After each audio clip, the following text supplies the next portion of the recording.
Good morning, friends. Brittany Jensen here. Today I wanted to give you a tip for all of you overeaters, ex-overeaters, current overeaters, future overeaters.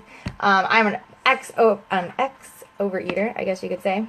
And this is one thing that I started changing that's really helped me.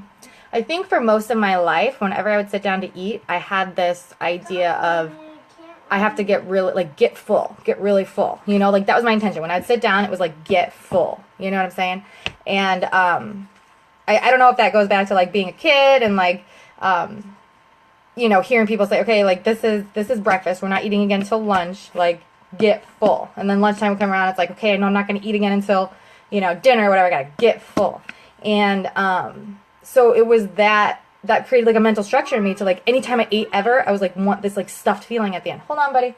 And then so here's what I do now. When I eat now, I've changed my intention to get not hungry. And that that was a tip that I got in a book called The Science of Getting Well, and it's an awesome book. But when you sit down to eat, you eat until you're satisfied. You feel not hungry.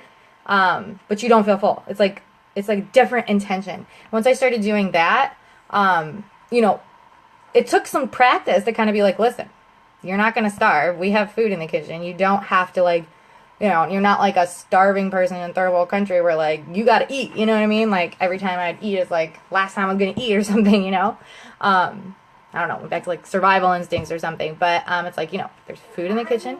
As soon as you're hungry again, you can go back and sit down and eat some more until you're not hungry anymore, but not stuffed. So that's my tip. It sounds super simple. Hold on a second. For goodness sakes. It sounds really simple, but just changing that intention when you're eating makes a world of difference for anybody that has an issue overeating. And you always have to ask yourself, is my body hungry? Always be present in your body and think, am I hungry? There's little cues too. If you're hungry for a specific thing, typically that's an emotional hunger. You know how when you're really actually hungry, even vegetables sound good. That's because you're actually genuinely hungry. If you're eating late night, if you're eating when you're bored, if you're eating emotionally, because you're anxious or depressed or whatever, that is mental hunger.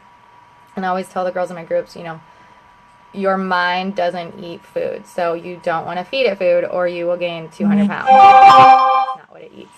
Your mind, I'll do another video on this another day, but yeah, okay, that's it. I'm going to end it there. All right, everybody have an awesome day. Bye.